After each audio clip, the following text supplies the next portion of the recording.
Manchester United have got their man, with Sporting CP manager Ruben Amorim set to replace the recently departed Erik ten Hag from November 1. The Dutchman, 54, had come under increasing pressure at Old Trafford following a drop-off in form despite nearly £200 million worth of talent arriving over the summer transfer window.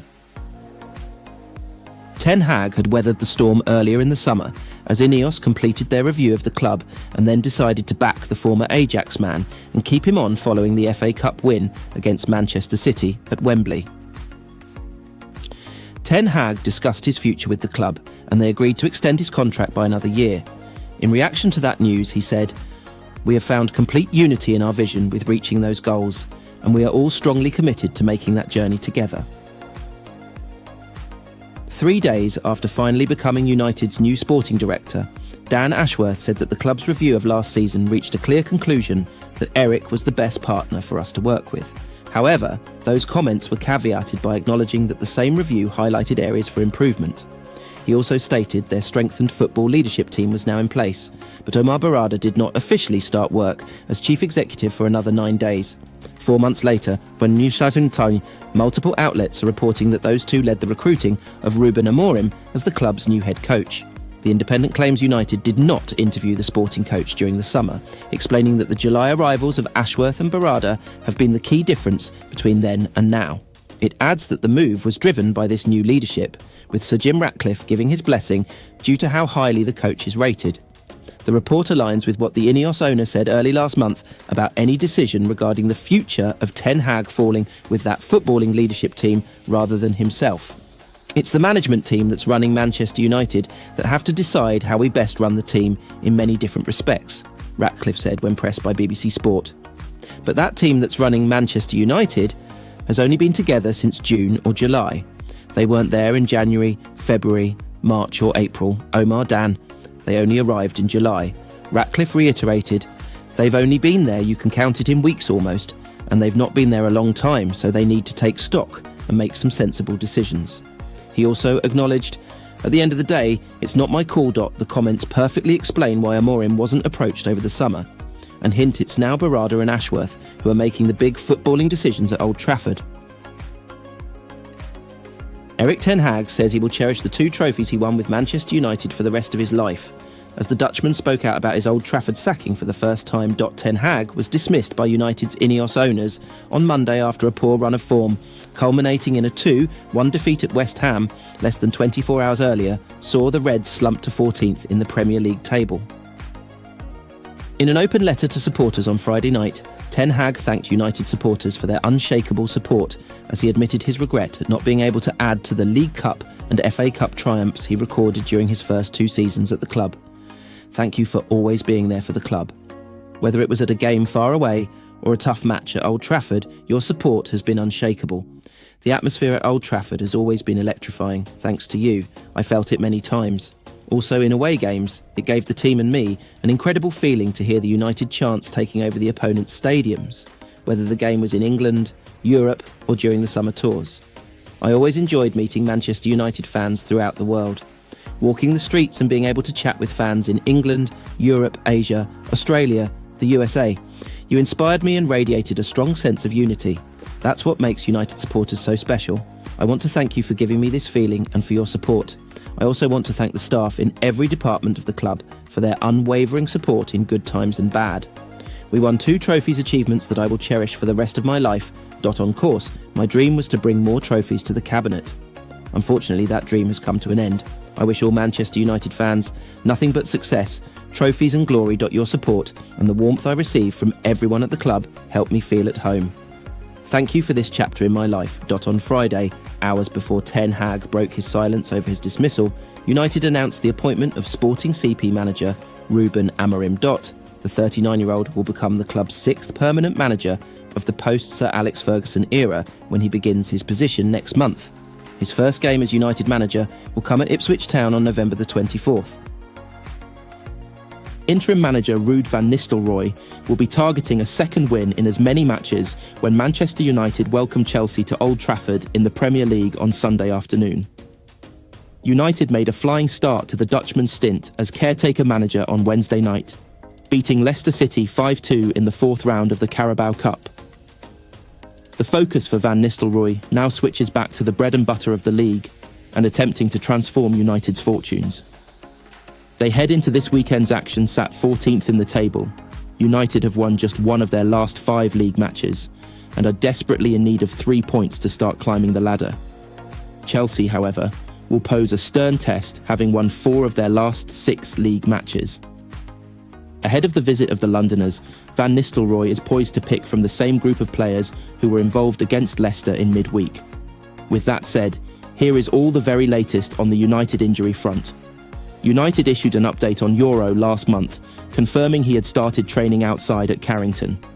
He has been unavailable since fracturing his metatarsal in the opening game of United's pre-season tour of the United States in July. United anticipated he would be sidelined for around 3 months after undergoing surgery at the start of August.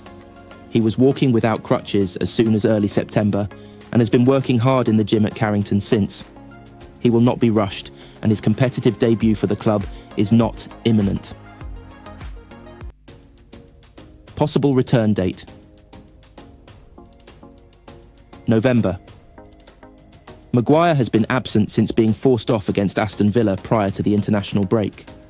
He limped off the field, requiring support from members of the United medical team, and was replaced by Matthijs de Ligt just before half-time. Maguire posted on social media that he would be out for a few weeks, something former United boss Erik Ten Hag confirmed a few days later. He has missed the last 4 matches. Shaw has now gone 8 full months without playing for United. After originally being tipped to return after the first international break of the season in September, and then after the second last month, his absence is still ongoing. Speaking after the defeat to West Ham United last weekend, Ten Hag confirmed Shaw had suffered a setback and that his recovery is not going in the direction United would have hoped for. He said the process is not going as we expected. That's the truth. The setback, if you want to call it like this, we want also to do it very careful. When he is now dropping again, we want to be very careful. We know his past. We have to do this right, because we want him to be available, because he will have a big impact on our performances and also on our levels. We can't have him playing for some games and then drop out again. So, we will do it very carefully. Malacia has been training with the first team in recent weeks, offering encouragement that his return might not be all that far away. He last played for United on the final day of the 2022-23 Premier League season. In August, Ten Hag said the defender was moving in the right direction, suggesting he could be back at some point in October. He is not that far off, but he is now in a progress situation. At a relatively short notice, he can again return into team training and then into team performance in games. I think it would be possible to be available again in 2 months. October, of course, has now been and gone, and it remains to be seen when the left-back will be available for selection. Possible return date: unknown.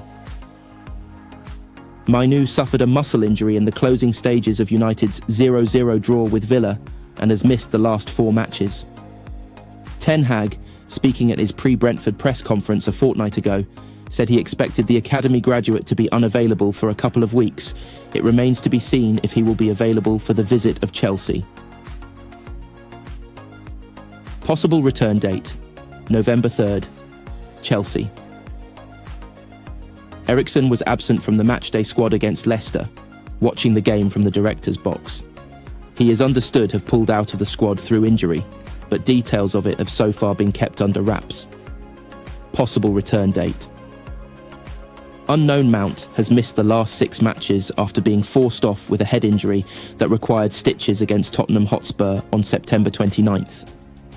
Ten Hag, speaking ahead of last week's 1-1 draw with Fenerbahce, said, "I think a bit longer to wait for Mount. That's what we expected. I think he will be back soon." Possible return date: unknown. Explaining why Jack Fletcher had been included in the squad for the win over Brentford almost a fortnight ago, Ten Hag revealed Collier was another midfielder who had been added to the injury list. However, he stopped short of offering any detail on the nature or extent of his injury. The Manchester Evening News now understands he will be unavailable for roughly a month. Possible return date: December.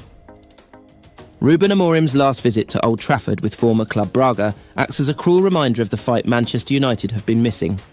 With Erik ten Hag's days in Manchester numbered, the task of looking for a successor has now been completed. Amorim agreed a deal earlier this week and has now been announced as the club's new manager.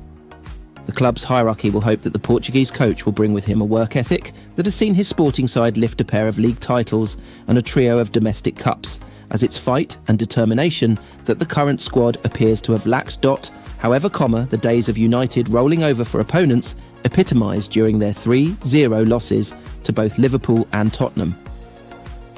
Earlier this term weren't always the norm, as evidenced by Amorim's visit to Old Trafford during his playing days that the incoming United manager played for Braga in the 2012 Champions League, and a trip to Manchester started better than many would have expected.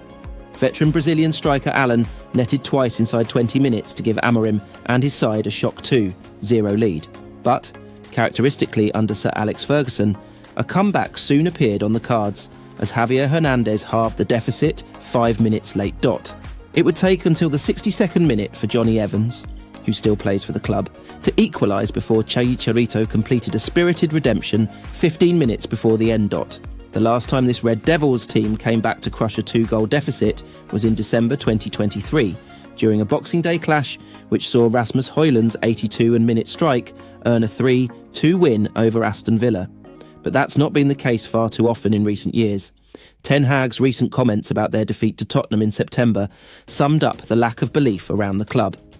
"I ignore that game against Spurs because we were down to 10 with a 1-0 losing position, and then the red card was overturned," he shockingly admitted. "That is not a fair assessment because we didn't have the chance to bounce back." Everyone agreed it was not the right decision, that it was an injustice, and it is also an injustice to assess the team on that performance. If he had no faith in his players fighting back, it's no surprise they're severely lacking in that department. With the arrival of Amorim, there's an air of anticipation that he might extract even more from the squad than Ten Hag managed, especially having witnessed the potential of a fully charged United team.